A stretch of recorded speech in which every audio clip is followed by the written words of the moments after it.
ستارے نہیں کھڑے ہو رہے، تو بچہ ہے ابھی 21 سال 23 سال عمر تھی۔ انہوں نے کہا کون ہے میرے مقابلے میں؟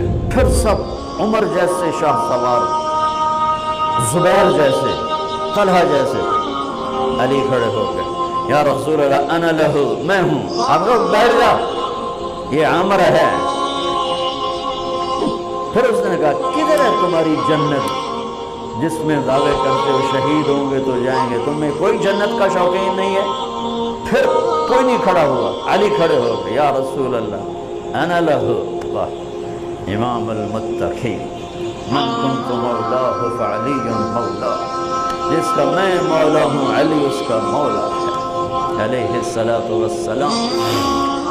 بیٹھ جائیے، عمر ہے یا رسول اللہ۔ پہلے تو آپ بیٹھتے رہے، جب تیسری دفعہ آپ نے کہا بیٹھ جا، کہا اب نہیں بیٹھوں گا، وَإِنْ كَانَ عَمْرًا، عمر بھی ہے تو میں جاؤں گا۔ آپ نے کہا اچھا چل جا۔ پھر آپ نے ان کے لیے دعا کی۔ اب ان کے ایک ہاتھ میں انا الذی سمتنی امی حیدرا کلیث غابات کریہ المنظرا اوفیہمی بالساء کیل سندرا۔ یہ شعر پڑھتے ہوئے جا رہے تھے، میں ہوں جس کا نام اس کی ماں نے حیدر رکھا ہے۔ حیدر شعر کو کہتے ہیں، شعر، اس لیے آپ کو حیدر کرار کہتے ہیں، پلٹ پلٹ کے حملہ کرنے والا۔ تو آپ کا لقب تھا وہ شیر جو پلٹ پلٹ کے حملہ کرے اور سامنے کسی کو نہ چھوڑے۔ تو جب آپ پہنچے تو آپ بچے سے، وہ 100 لڑائیاں لڑ چکا تھا، تو کہنے لگا کون ہو؟ کہا میں علی ہوں، چہرہ تو چھپایا ہوا تھا۔ کہنے لگا علی بن عبد المطلب، آپ کے دادے کا نام لیا، مطلب کے بیٹے، عبد المطلب کے بیٹے علی۔ ہم نے کہا نہیں، بن ابی طالب، میں ابو طالب کا بیٹا علی۔ ارے بھتیجے تو کہاں سے آ گیا، جا جا واپس، تجھے مارنا مجھے چنگا ہی نہیں لگتا۔ یعنی وہ ایسے یقین پر ہے کہ بچے نو تو میں مروڑ دینا ہے، دوسرا قرابت رشتہ نکل آیا۔ کہا نہیں، محمد سے کہو کوئی اور آئے۔ انہوں نے کہا میں ہی تینوں کافی ہاں۔ کہا میں تجھے مارنا نہیں چاہتا۔ علی نے کہا پر میں تو تجھے مارنا چاہتا ہوں۔ اس کو غصہ چڑھ گیا، اس نے آ کے جو ادھر کے وار کیا تو حضرت علی نے ڈھال پہ روکا۔ وہ میں بتا رہا ہوں کہ ڈھال کا تصور کیا ہے، اس پر یہ سارا واقعہ مجھے یاد ہے کہ دشمن کے وار کو ڈھال پہ روکا جاتا تھا، تو پھر اس میں جس کا داؤ پہلے لگ جاتا وہ پار ہو جاتا۔ تو اس نے 2-3 وار کیے، حضرت علی نے ڈھال پہ روکے، پھر اس نے ایک زور سے وار کیا تو اس نے ڈھال کو توڑ دیا اور کندھے پہ آ کے تلوار لگی اور کندھا زخمی ہو گیا۔ اب حیدر کرار بنا، پلٹ کے حملہ کرنے والا۔ زخمی شیر زیادہ غصے میں آتا ہے۔ حضرت علی نے جو پلٹ کے اس پہ وار کیا تو اس نے ڈھال آگے کی، تو علی کی تلوار نے ڈھال کو توڑا اور کندھے پر لگی، اس کی بھی کندھے پر لگ کے بس طاقت ختم ہو گئی، لیکن کرار کی تلوار ڈھال کو توڑا، کندھے کو توڑا اور پوری باڈی کو چیر کے 2 حصوں میں پھینکا۔ تو اس کی لاش پہ پاؤں رکھ کر کہا عبد الحجارۃ من صفاحۃ رأیہ وعبدت رب محمد بالصواب۔ یہ ہے پتھر کا پجاری اور میں ہوں رب محمد کا پجاری۔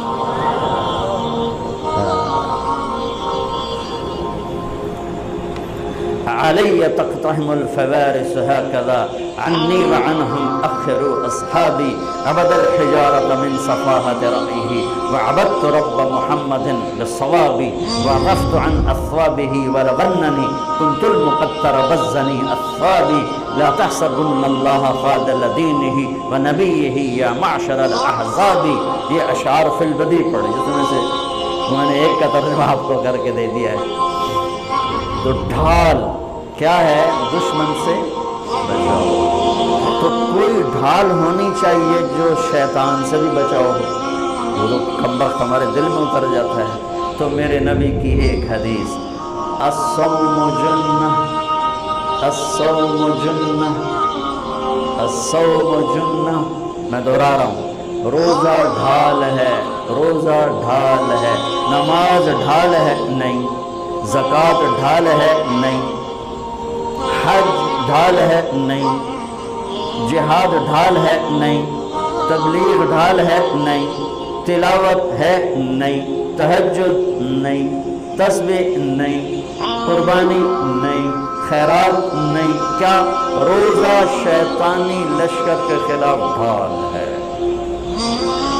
اس لیے میرے نبی رمضان کے آنے کو پورا سیلیبریٹ کرتے تھے، اتنا نہ حج نہ نماز نہ روزہ نہ زکوٰۃ جتنا حج کو روزے کو میرے نبی استقبال کرتے تھے۔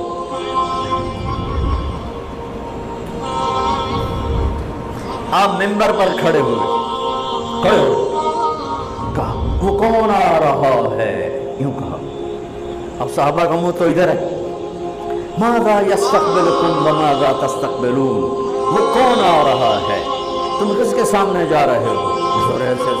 پھر آپ نے کہا ماذا یستقبلکم وماذا تستقبلون، وہ کون آ رہا ہے، کس کے سامنے جا رہے ہو؟ پھر صحابہ ایسے ایسے ہوئے۔ پھر ہم نے کہا ماذا یستقبلکم وماذا تستقبلون، وہ کون آ رہا ہے، کس کے سامنے جا رہے ہو؟ حضرت عمر کھڑے ہو گئے، یا رسول اللہ اوحی نزل، کوئی وحی آ گئی؟ ہم نے کہا لا نہیں۔ عدو بن حضر، کیا کسی دشمن نے حملہ کر دیا؟ ہم نے کہا نہیں۔ کہا تو پھر کیا ہے؟ ہم نے کہا رمضان آ رہا ہے۔ سبحان اللہ، وہ کون آ رہا ہے؟ رمضان آ رہا ہے، رمضان کیا رہا ہے؟ ڈھال آ رہی ہے، کیا شیطان کا حملہ۔ یہ ایسی ڈھال ہے، دشمن سامنے سے وار کرے گا اور ڈھال آگے کرو گے، اور وہ پیچھے سے آئے گا، تم پیچھے مڑ کے ڈھال کو ادھر لے جاؤ گے، ادھر آئے گا تو ادھر کرو گے، ادھر آئے گا تو ادھر کرو گے، پیچھے سے آئے گا تو پیچھے کرو گے، لیکن وہ تو ٹوٹ سکتی ہے۔ روزہ وہ ڈھال ہے، اگر صحیح کر گئے تو پورے دنیا کے شیطان نہیں توڑ سکتے۔ رمضان آ رہا ہے، رجب سے اہتمام شروع ہو جاتا تھا۔ 2 مہینے پہلے رجب کا چاند دیکھتے میرے نبی فرماتے اللہم بارک لنا فی رجب و شعبان وبلغنا الی رمضان، یا اللہ ہمارے رجب اور شعبان میں برکت دے دے اور